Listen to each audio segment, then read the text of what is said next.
వ్యవసాయ రంగంపై CM YS Jagan బలమైన ముద్ర వేశారు. రైతులకు వైఎస్ జగన్ ప్రభుత్వం వల్ల ఎకరాకు 10 నుంచి 12 వేల రూపాయలు పరోక్ష లబ్ధి చేకూరుతున్నట్లుగా ఓ అన్నదాత చెప్పుకొచ్చాడు.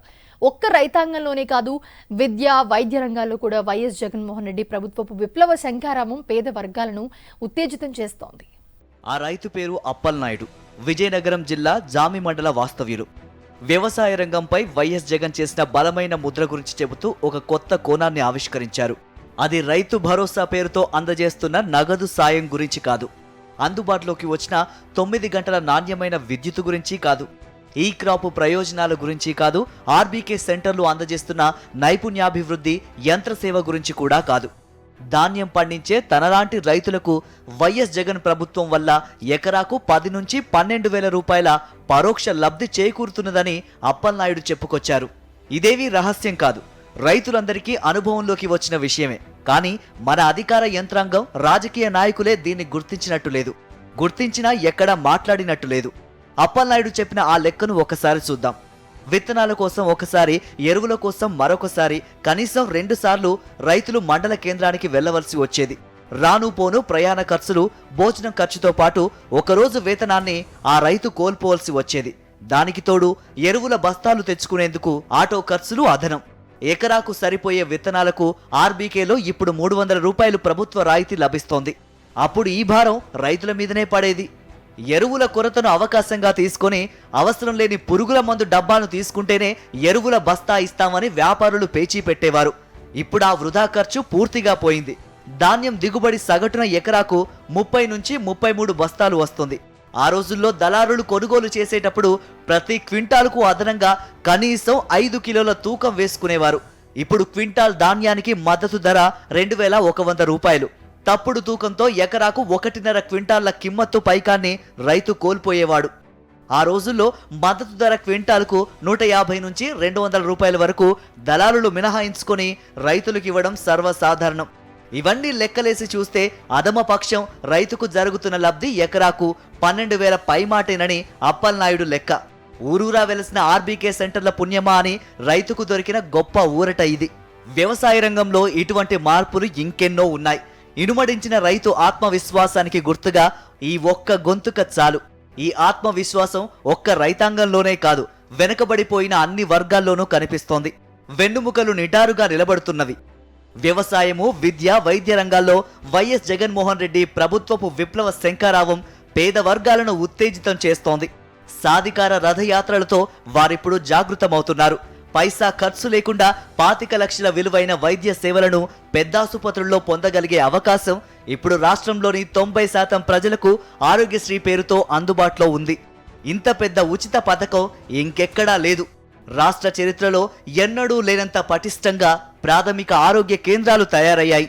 ఫ్యామిలీ డాక్టర్ బృందాలు పల్లె పల్లెనా పర్యటిస్తున్నాయి. అన్ని స్థాయిల్లోని ప్రభుత్వ ఆసుపత్రుల్లో అవుట్ పేషెంట్ల సంఖ్య 50% నుంచి 100% వరకు పెరిగింది. ఈ పెరుగుదల అక్కడ లభిస్తున్న వైద్య సేవల నాణ్యత ప్రమాణాలకు సూచిక.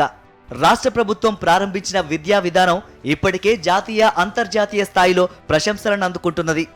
నిరుపేద కుటుంబాల్లో పుట్టిన బిడ్డలు ఐక్యరాజ్య సమితి వేదికపై నిలబడి తమ గళాన్ని వినిపించడం సంచలనాన్ని సృష్టించింది. పెద్ద పెద్ద నగరాల్లో సంపన్నుల సంతానానికి మాత్రమే లభించే నాణ్యమైన చదువును సర్కారు బడుల్లో పేద పిల్లలకు ప్రభుత్వం ఉచితంగా సమకూర్చింది. నాడు శిథిలావస్థకు చేరిన సర్కారు బడులు మళ్లీ వసంతాన్ని చిగురిస్తున్నాయి. కొత్త తరానికి అత్యవసరమైన డిజిటల్ సాంకేతికతను పాఠశాల స్థాయి విద్యార్థులకు కూడా ప్రభుత్వం అందుబాటులోకి తెచ్చింది. పెత్తందారీ శక్తులు పేదల విద్యపై కళ్ళల్లో నిప్పులు పోసుకుంటున్న జగన్ ప్రభుత్వం విద్యా విప్లవంలో వెనక్కి తిరిగి చూడటం లేదు. వైఎస్ జగన్ ప్రభుత్వం సాధించిన విజయాలు ఈ 3 రంగాలకే పరిమితం కాలేదు.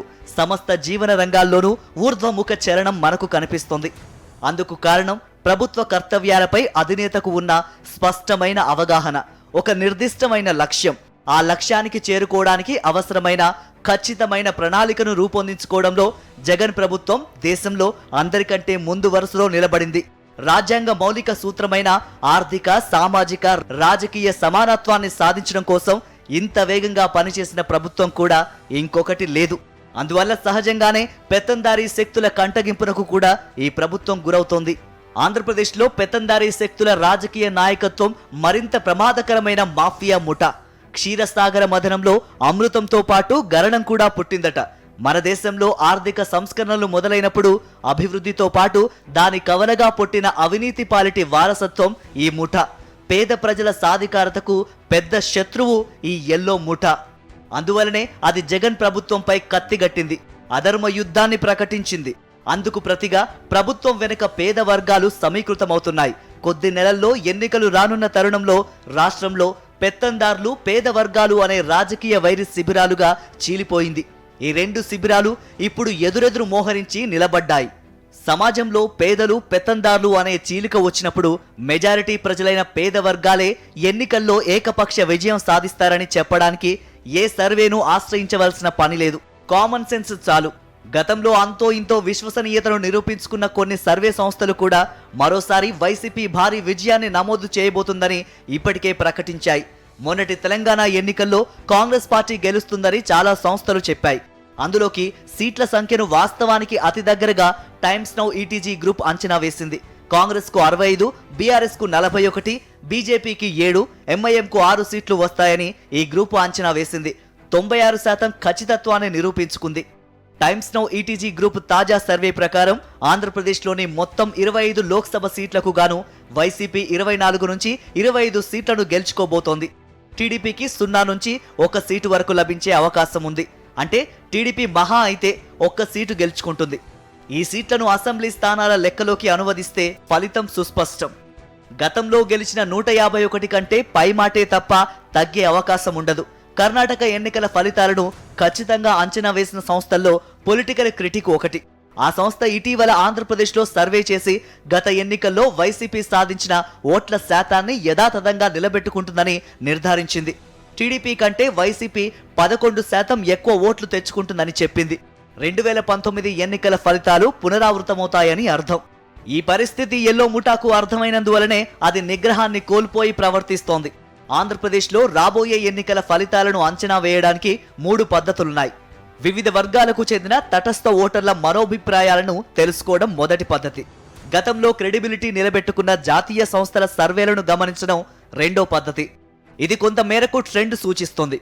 ఇక ఏపీకి మాత్రమే పరిమితమైన మూడో పద్ధతి ఎల్లో మీడియాను గమనించడం. సునామీ, భూకంపాలు వచ్చే ముందు కొన్ని రకాల జంతువులు, పక్షులు విచిత్రంగా ప్రవర్తిస్తాయి. తమకు ఇష్టం లేని ప్రభుత్వం రాబోతున్నదని నిర్ధారణ కాగానే ఎల్లో మీడియా ప్రవర్తన కూడా జుగుప్సాకరంగా మారిపోతోంది. ఇదొక లిట్మస్ టెస్టు. ఇప్పుడు ఎల్లో మీడియా ప్రవర్తిస్తున్న తీరును బట్టి కూడా వైసీపీ భారీ విజయాన్ని అంచనా వేసుకోవచ్చు. పేద పిల్లలకు మంచి చదువులు వద్దట, ట్యాబులు, ల్యాప్టాప్లు ఇస్తే చెడిపోతారట. సంపన్నుల పిల్లలకిస్తే పర్వాలేదు, వారు చెడిపోరు. వారు పుట్టుకతోనే సద్బుద్ధి కలిగి ఉంటారు. వారు సజ్జనులు, దుర్జనులైన అలగా జనానికి ట్యాబులు ఇస్తే తక్షణం చెడిపోతారు. జగన్మోహన్ రెడ్డి ప్రభుత్వం వాళ్లను చెడగొడుతోందట. పైగా ఈ ప్రభుత్వం పన్నులు వేస్తోందట. ఆ అధికారం ఒక్క చంద్రబాబుకే ఉండాలట. ఈ రకమైన ఎల్లో మీడియా విపరీత ప్రవర్తనను తెలుగు పాఠక జనం ఇంకో 100 రోజులు భరించవలసి ఉంటుంది. మరొక పక్క వైఎస్ జగన్మోహన్ రెడ్డి కూల్ గా తన సామాజిక న్యాయ సిద్ధాంతానికి మరింత పదును పెట్టే పనిలో నిమగ్నమయ్యారు. ఇటీవల మార్పులు చేర్పులు చేసిన 11 సీట్లను గమనిస్తే ఈ విషయం అర్థమవుతుంది. ఇందులోనే బీసీలకు మరో 2 సీట్లు పెంచారు. గెలుపు మీద పూర్తి స్థాయి విశ్వాసం ఉన్నవారే ఇటువంటి ప్రయోగాలకు సిద్ధమవుతారు. రెండోసారి గెలుపు కోసం మాత్రమే కాదు, సుదీర్ఘ ఇన్నింగ్స్కే జగన్మోహన్ రెడ్డి పూర్తి స్థాయిలో సిద్ధమవుతున్నట్టు కనిపిస్తున్నదనే వ్యాఖ్యలు వినిపిస్తున్నాయి.